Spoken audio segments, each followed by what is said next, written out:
why I ended up looking at the farther reaches of consciousness is because it's an area that is almost completely unknown. And it's more than that.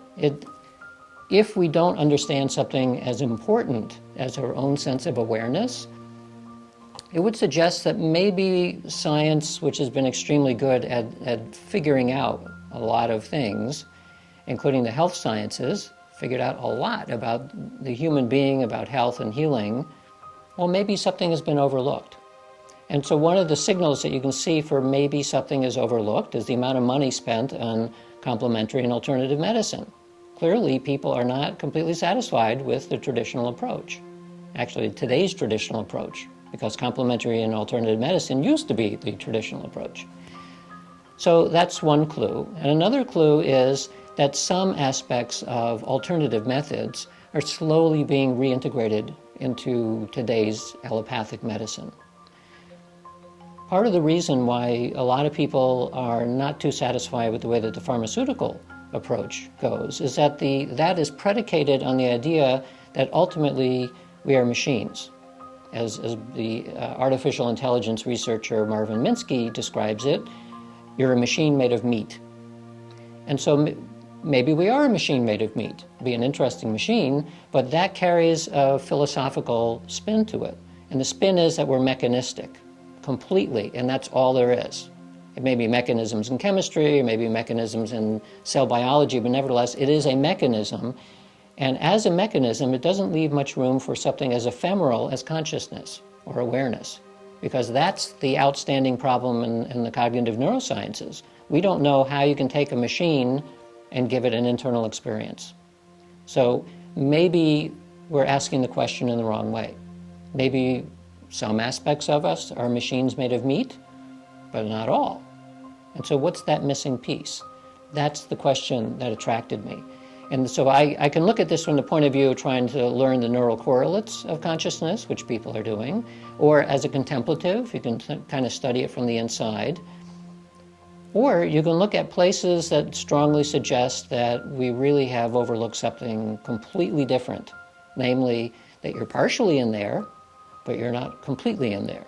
There are aspects of mind which are related to the brain in an important way and also extend beyond the brain. So it's this extending beyond the brain part which I find most interesting, and that's why I've spent the majority of my career now looking at phenomena that strongly suggest that your mind is extended, not only in space, but in time. So this used to be an extremely controversial idea. It's still controversial, but it's somewhat less so than it used to be. And it was controversial because somebody could say, well, you're saying that your mind is somehow extended through space-time or maybe beyond space-time. There's nothing that we know in physics that would allow such a thing to exist. Therefore, what you're describing is impossible. And up until the development of quantum mechanics and relativity, that was actually true, that we didn't have models.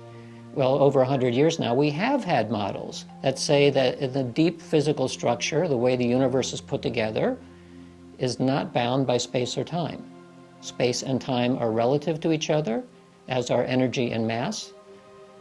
And I think what we're slowly beginning to learn here is that mind and matter are also complementary, which means that you start to see something that ties together space, time, matter, energy, and mind, all relationships.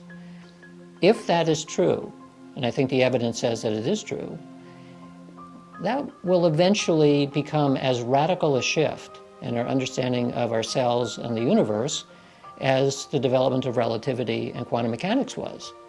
Because in 1900, when Lord Kelvin said, basically we understand everything there is to know about physics except for two clouds, and the two clouds turned into relativity, which led to the atomic age, and it turned into quantum mechanics, which turned into all of modern computing and communications.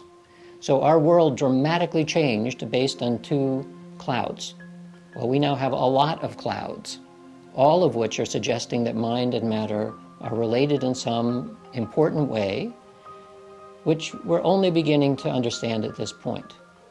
So the reason why an organization like Qi is so important is because it brings together people from many disciplines that are interested in mind and matter as it is related to health.